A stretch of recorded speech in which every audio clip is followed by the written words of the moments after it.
여러분 안녕. 자, 여러분들 문제 푼 거 이제 문제풀이 영상을 좀 찍어 보려고 영상을 촬영하고 있습니다. 수업 시간에 다 해주면 좋긴 한데 이게 시간이 여의치 않은 관계로 이렇게 온라인으로 하니까 열심히 보시고 개인적으로 공부 더 열심히 하시기 바라겠습니다. 자, 1번. 다음 경제활동에 관한 설명을 옳은 것은 문제 풀 때 이렇게 옳은 건지 아니 옳지 않은 것인지 확인하는 거 중요하다고 했죠. 자, 보겠습니다. 갑은 회사에서 월급을 받았다. 자, 경제활동이니까 월급을 받았다. 요거는 분배. 오케이. 자, 그리고 학원에서 사회 강의를 했다. 자, 그러면 생산한 거죠. 생산 뭐를? 교육 서비스를. 오케이. 자, 그다음 식료품을 구매했다. 이건 소비죠. 소비. 근데 뭐를? 재화를. 자, 그럼 보시면 갑은 소비가 아니고 분배니까 틀렸고, 을은 생산활동 맞고, 그다음 병은 분배가 아니죠. 소비죠. 그다음 을은 재화를 생산한 게 아니고 서비스를 생산했죠. 지금 서비스. 그다음 병은 소비, 서비스, 소비는 맞았는데 서비스가 아니고 재화죠. 오케이. 1번 문제 괜찮네요. 자, 그래서 정답 2번. 오케이. 자, 그다음 2번 문제. 다음 글에서 공통을 설명하는 개념, 경제활동의 대상 중 하나이다. 공통이니까. 자, 인간의 욕구를 충족시켜주는 형태가 있는 물건. 자, 이건 우리가 재화죠. 재화. 형태가 없으면 서비스가 되겠죠. 자, 그러면 스마트폰 재화 맞네요. 정답 1번. 물건 배달 서비스, 공연 서비스, 교사의 수업 서비스, 변호사의 변론 서비스. 전부 다 나머지 것들은 서비스. 그럼 이것만 혼자가 재화가 되겠죠? 이번에 정답 1번. 자, 밑줄치 활동에 해당하는 사례를 보기에서 고른 것은 자, 생활에 필요한 재화나 서비스를 만들어내거나 그 다음에 가치를 증대시키는 활동. 자, 이거는 우리가 생산이죠. 그럼 생산을 찾아보면 되겠네요. 극장에서 영화를 보는 것 소비. 자, 의사가 환자를 치료하는 것 서비스. 의료 서비스를 생산. 네, 정답. 이런 문제 풀 줄 아시죠? 이렇게 니은 다 동그라미 치는 거. 공장에서 스마트폰을 만드는 거 생산. 정답은 나왔네요. 그럼 니은하고 디귿. 정답은 3번인데 기억은 지우고 이렇게. 자, 은행에 돈을 저금하고 이자를 받는 것. 자, 이건 우리가 뭡니까? 분배죠, 분배. 그럼 리을은 지우고. 오케이? 그럼 정답은 3번 나오죠?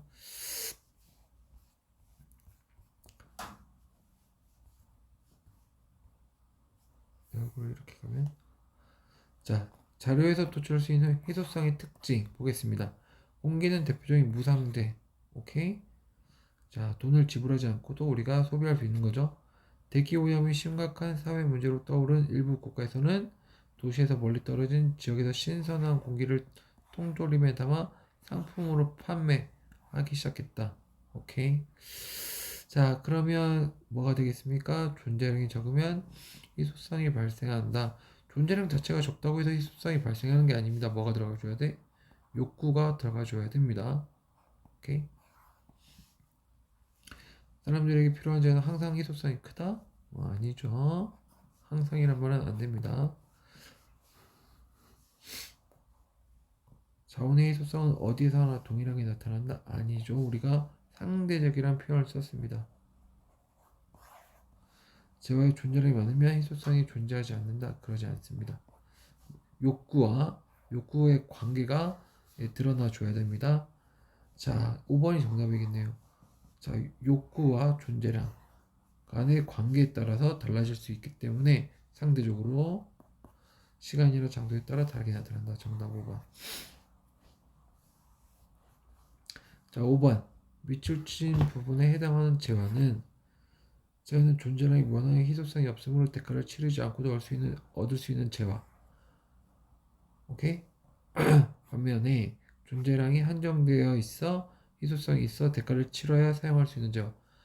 그러니까 희소성이 없기 때문에 대가를 치르지 않고도 얻을 수 있는 죄가 뭡니까? 1번이겠네. 맞죠? 너무 쉽습니다. 이거는 요거는 희소성이 있기 때문에 다 대가를 치러야 사용할 수 있겠죠. 정답 1번. 6번 자원의 희소성에 관한 설명. 자원이 많고 적음에 따라 결정되다. 아닙니다. 자, 한번 볼게요.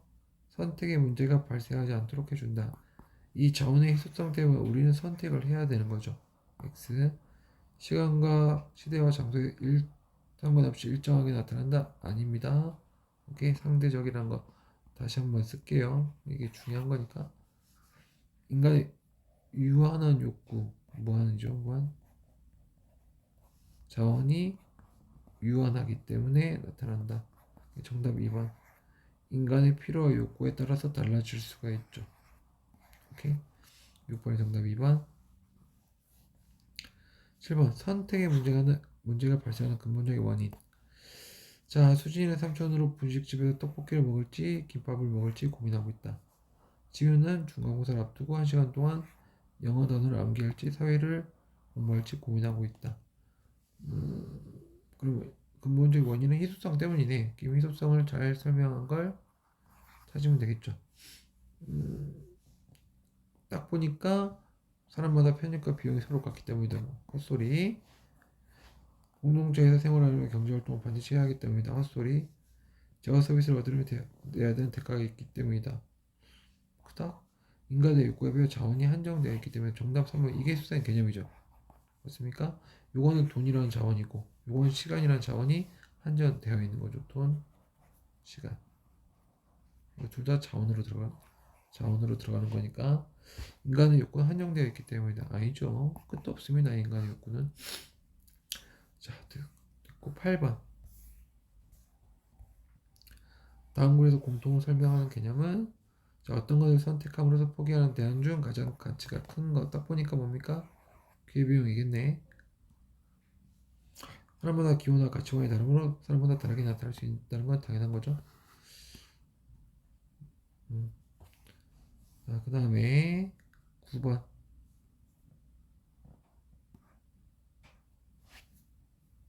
자, 다음 사례에서 미래의 선택에 따른 기회비용. 자, 미래는 1시간 아르바이트를 하면 주유소에서 8,000원, 1시간 위에서 동그라미, 편의점은 9,000원, 치킨집에서 치킨 배달하면 만원, 1시간 동안 동그라미, 동안 치킨 배달했다. 선택이 치킨이죠.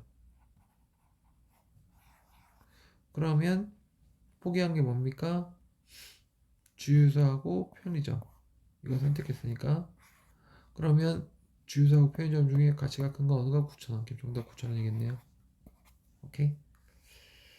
자, 합리적인 선택을 위한 기준을 옳지 않은 것은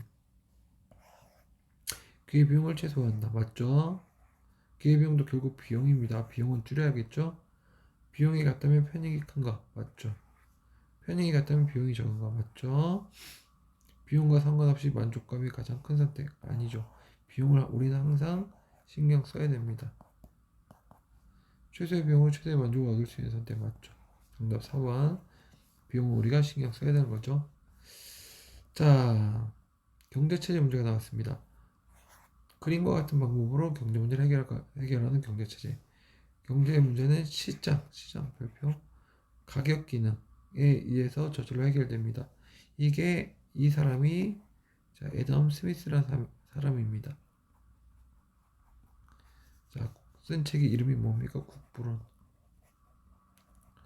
그래서 이 사람은 시장에는 가격이라는 너무나 중요한 결정 기구가 있기 때문에 모든 문제가 이 가격에 의해서 결정된다. 그래서 정부나 이런 것들은 개입하지 말고 항상 시장에 맡겨라 라고 하는 시장 경제 체제를 엄청나게 주장을 했죠. 뭐 이 사람 몰라도 이 시장 들어갔으니까 정답 3번. 다음 상황과 가장 관계 깊은 경제 문제는 자, 경제 문제라고 하면 크게 세 가지가 있었죠. 무엇을 얼마나 생산, 그 다음에 어떻게 생산, 그 다음에 누구에게 누구를 위해 생산. 요 문제. 자, 그럼 보시면 내년에는 지금처럼 내 힘으로 농사를 지을까? 아니면 농기계를 사용할까? 요거는 뭡니까? 무엇을? 얼마나? 어떻게 생산이죠? 정답은 생산 방법. 오케이? 생산 방법. 어떻게가 생산 방법이죠. 무엇을은 뭡니까? 생산물의 종류. 얼마나는 생산물의 수량. 어떻게는 생산 방법. 맞죠? 누구를 위해 생산은 여기 분배 문제. 요거 정리를 해두시면 될 겁니다. 어렵지 않죠? 자, 13번 계획경제체제에서 나타나는 문제점을 보기에서 고른 거야. 자, 계획경제체제는 너무나 쉽죠? 자, 생산성이 저하된다는 건 너무나 완벽한 이것 때문에 소련 망했다 그랬지? 기억. 나머지 건 이거 기억 거의 확실하네요. 나머지 건 틀렸죠? 경제적 형평성의 증가. 형평성, 평등을 추구한다는 건 계획경제체제에 맞는데 이건 문제점이 아니고 이건 오히려 장점이죠, 장점. 오케이? 자, 그래서 니은 아닙니다. 그럼 정답은 이건이겠네. 자원의 비효율적 배분 맞습니다.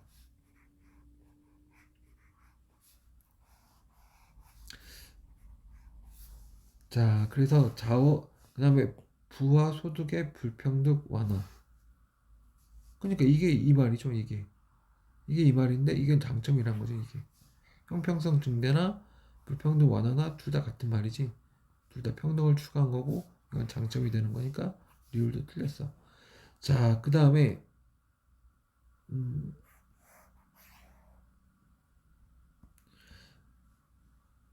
디귿을 조금 더 설명하면 디귿 자원을 요거는 뭐냐면 시장경제 체제에서는 자원이 효율적으로 배분됩니다. 아까 봤던 우리 시장 가격에 의해서. 오케이? 그래서 뭐냐?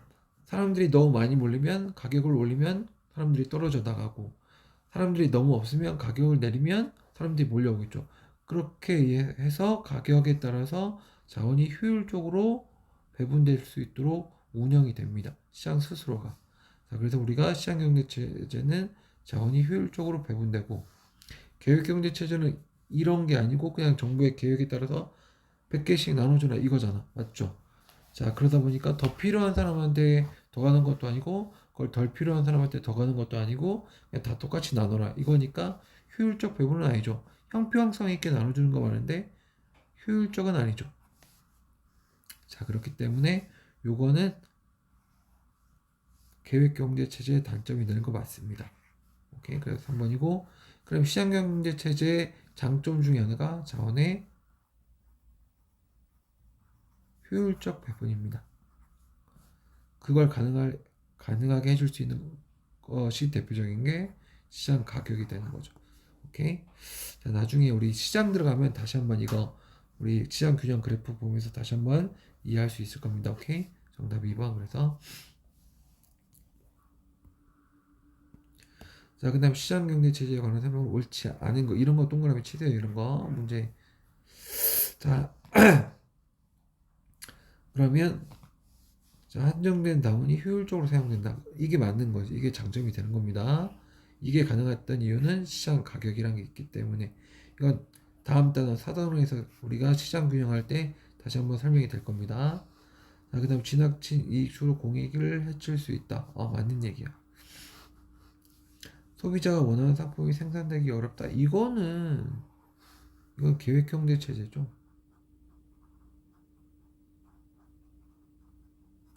왜냐면 시장경제 체제에서는 소비자가 원하는 상품을 기업이 생산하려고 하잖아. 이거는 우리가 상식으로도 알 수 있는 거지. 근데 계획경제 체제 같은 경우에는 그냥 모든 걸 다 똑같이 나눠주는 거에만 주안점을 두고 있기 때문에 소비자의 기호나 이런 것들은 반영되기 어렵습니다. 그러니까 이거는 계획경제 체제 요소입니다, 여러분들. 알겠죠? 경쟁 과정에서 기술 혁신이 일어난다. 그렇지, 시장경제 체제의 장점이 되겠죠. 사유재산과 자유로운 경제활동 보장. 맞죠? 정답 3번.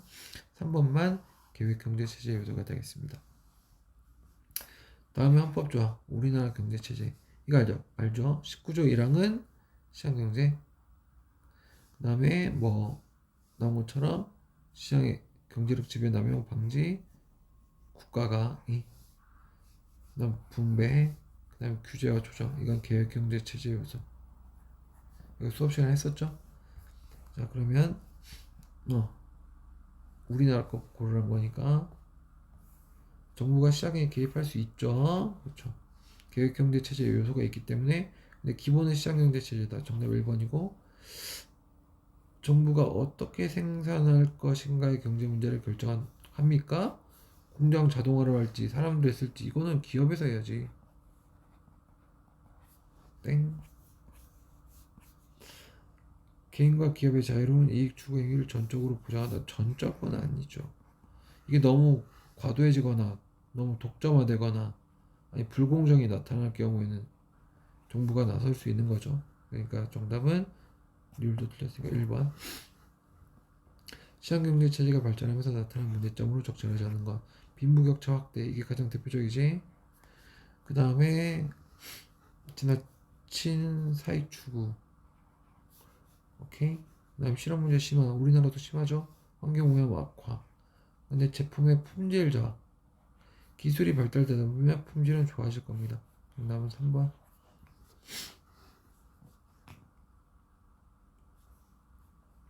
자, 19번의 별표 치겠습니다. 이거 중요합니다. 이거 수업 시간에 다시 한번 할 거고, 뭐, 한반도 있겠죠? 자, 이거를 제가 수업 시간에 다시 한번 교과서에 안 나와 있어서 이걸 뺐는데, 이건 너무 중요하니까 해야겠어. 그리고 우리 시장할 때도 다시 할 겁니다, 이거는. 자, 우리 경제주체에 3요소가 있습니다. 자, 가계와 기업, 그 다음에 여기는 정부가 들어갈 거죠. 이 19번에 있는 그림이 진짜 중요합니다. 자, 그러면 여기 기업이 애플이라고 칩시다.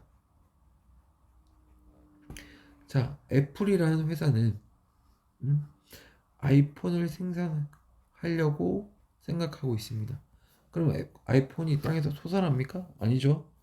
자, 그러면 뭐가 필요하냐면 일단 이걸 만드는 노동자들이 필요해.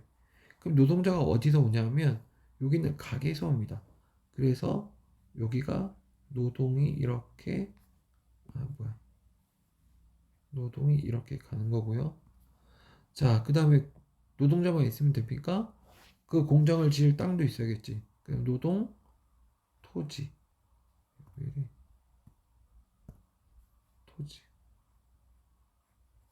그 다음에 돈도 있어야겠죠. 토지, 노동, 자본. 자, 이걸 우리는 생산 요소라고 합니다. 자, 요거가 가게에서 기업으로 가는 거죠. 그러면 애플은 이걸 통해서 아이폰을 만들 수가 있습니다. 그리고 이거를 다시 가게한테 파는 거죠. 맞습니까? 이게 재화죠. 다른 기업이라고 친다면 서비스도 하는 거죠. 애플 자체도 서비스 하죠. 아이폰만 만드는 게 아니고 그 안에도 여러 가지 서비스도 하죠. 그럼 공짜로 옵니까? 돈을 내야겠죠. 그래서 구매 대금 내는 거죠. 그러면 기업이 수익을 얻었어. 수익을 다 가져? 나눠줘야겠지. 그걸 우리가 뭐라고 합니까? 분배 활동이라고 하죠. 그러면 토지에 대한 대가 뭡니까? 노동에 대한 대가 임금. 그다음 토지에 대한 대가 지대. 그다음 자본에 대한 대가 이자. 요거를 우리는 뭐라고 했습니까? 경제활동 중에 분배라고 한 거죠. 분배. 오케이. 자, 그래서 요 그림 이렇게 국민 경제가 순환된다는 거. 당연히 가게와 기업은 정부한테 세금 내는 건 다 알지. 오케이. 그렇게 하면 되는 겁니다. 그래서 이 그림 중요하니까 수업 시간에도 다시 한번 설명하겠지만 잘 알아두세요. 자, 그럼 기억에는 뭐가 들어갈 겁니까? 임금, 이자, 지대. 정답. 이게 분배죠, 분배. 얘네는 토지, 노동, 자본. 그쵸? 이게 생산 요소. 생산 요소는 가게가 공급하는 거죠. 디귿에는 재화 서비스 맞네요. 가가 어디야? 정부야? 이윤 국대를 추구하는 건 누굽니까? 이거는 기업입니다. 기업. 정답 4번. 정부 같은 경우에 공익 극대화. 가에 들어갈 경제 숫자는 정부 맞네요. 정답 4번이. 자, 19번 문제 중요합니다. 이거 발표 다시 칠게요. 자, 기업의 사회적 책임 보겠습니다. 우리 기업이 너네가 돈에 미친 건 알겠는데 돈에 미친 건 알겠는데 그래도 우리 사회를 위해서 이 정도는 해줘야 된다 라는 게 사회적 책임이었죠. 자, 그래서 책임에 해당하는 거 이윤 추구는 이거는 원래 기업의 목적이죠. 원래 기업의 목적이지 사회적 목적이 아니고 기업은 아니죠. 오케이. 기업 경영 투명하게 우리를 맡고 그 다음에 가게에다 소득을 제공한다. 그러니까 가게에 소득 제공하는 게 뭡니까? 뭐 임금 이자 시대 분배잖아. 이게 분배죠. 이건 원래 기업의 역할입니다. 다시 한번 얘기지만 아이폰이 땅에서 솟아난 거 아니잖아. 맞죠? 가게에서 노동을 제공해 주니까 그걸로 아이폰을 생산해서 팔았기 때문에 그걸로 인해 얻은 수익 중에 일부는 임금으로 줘야 되는 거죠. 맞습니까? 그러니까 이건 원래 기업의 역할이야. 그러니까 사회적 책임이 아니고 원래 책임이야. 맞죠? 그래서 이것도 아니고 니은 우리 사회가 발전하기 위해서 어느 정도 기부도 해라. 이런 것들이 사회적 책임이 될 수도 있습니다. 정답 4번. 자, 밑줄친 혁신이 나타난 사례. 슌페터 적어볼게요. 슌페터의 혁신. 자, 기업가 정신이란 건데 불확실성과 위험을 무릅쓰고 이윤을 창출하는 기업가 의지며 가보지 않았던 길 이런 거 가는 게 기업가 정신의 핵심인 혁신이다. 새로운 이게 뉴가 들어가면 거의 다 혁신이 되겠죠? 그 다음에 새로운 생산 기술, 생산 비용을 줄이는 새로운 경영 조직, 기존에 그러자 새로운 시장 맞네요, 딱. 기존에 만들던 제품 판매를 늘자 생산량이 늘은다. 이거는 새로운이 아니고 원래 그렇죠, 원래. 정답 5번. 기업과 관련된 사람이 옳지 않은 거. 기업은 생산활동에 참여하고 생산활동에 사회 기여하고 있다, 맞죠? 요즘엔 사회적 책임이 강조되고 있죠. 기업이 납부하는 세금은 국가의 재정 활동에 기여한다, 맞죠? 기업의 혁신으로 소비자는 제품을 비싸게 구입한다. 정답 4번. 기업가 정신은 위험을 무릅쓰고 이율을 창출하는 기업가의 의지이다. 맞죠? 가보지 않았던 길이 위험할 수 있지만 그래도 우리가 새로운 먹거리를 창출하기 위해서 하려고자 하는 기업가의 의지이다. 기업이 혁신이 되면 소비자는 제품을 더 싸게 구입할 수도 있습니다. 정답 4번. 자, 이거는 생애주기 그래프네요. 다음에서 설명에 해당하는 시기. 경제적으로 소득이 증가하고 자녀 교육, 주택 구입, 소비도 집중적으로 증가. 소득이 발생하지 않은 노후 생활 대비. 요때네 요때. 그러니까 작년기네요. 자, 그 다음에 위 그래프에 관련된 분석을 옳지 않은 거. 생애 주기와 자산 관리는 무관하다. 1번이네. 엄청 관련 있죠. 엄청 밀접하게. 밀접. 일단 건 맞겠네요. 다. 노후 대비를 위한 자산 관리 필요하고 지속 가능한 경제 생활 위해 자산 관리 필요하고 세계 주기별로 소득과 소비의 차이가 있기 때문에 관리를 해줘야 되는 거고 소득이 증가한 장년기에는 노후를 위해 저축을 할 필요가 있다. 맞는 거고. 오케이. 카드의 일반적인 관련 특징이 뭡니까? 칸머, 이자 등을 목적으로 금융기관에 맡긴 자산 이거는 예금이죠. 주식회사 이건 증서 이거 주식. 토지나 건물 옮길 수 없는 자 부동산. 자, 그러면 가는 나보다 안정성이 높다. 맞죠? 예금이 주식보다. 주식은 예금보다 수익성이 높다. 맞죠? 다는 가보다 유동성이 크다? 아니죠. 부동산의 유동성이 가장 낮지. 화폐로 전환할 수 있는 거. 네, 정답 3번. 나는 원금을 손해볼 수 있죠. 이것도 맞고. 정답 3번. 자, 28번. 가나에 해당하는 자산. 수익성은 높지만 투자 원금이 손실될 수 있으므로 신중하게 해야 된다. 요거는 주식 같기도 한데 뭐 채권도 되죠. 예금은 아니고. 자, 원금 손실 없대. 그러면 예금이네. 오케이. 그럼 정답 3번. 합리적인 자산 관리 방법. 합리적 자산 관리를 위해서는 수익성과 안정성은 모두 고려. 그다음 주식이나 채권은 예금보다 수익성은 높지만 자산 손실의 위험성이 크다. 오케이. 자산을 관리할 때는 분산 투자보다 집중 투자하는 것이 합리적이다. 이렇게 얘기하는 사람도 있어. 오케이? 근데 이게 정답은 아니야. 정답 3번. 안정적이고 쉽게 찾아올 수 있는 목적으로 자산을 유지하려면 은행 예금이 적합하다. 안정적이니까. 오케이? 그다음 5번은 뭡니까? 은행 예금은 원금과 이자 손실의 위험성이 거의 없지만 수익성이 낮다는 단점. 오케이. 정답 3번. 마지막 문제네요. 자산의 특성. 예금은 원금과 일정한 이자 수익을 보장하며 주식보다 안정성이 높다. 안정성이 있네. 안정성. 그 다음에 수익성은 낮겠죠. 수익성이 있겠네. 오케이. 근데 주식 예금보다 수익성은 높지만 안정성 낮다. 정답 3번. 자, 문제 다 풀어봤습니다. 오케이. 문제 할 수 있겠죠? 오케이. 자, 그러면 우리 2단원 끝나도 이렇게 총괄평가 하도록 하겠습니다.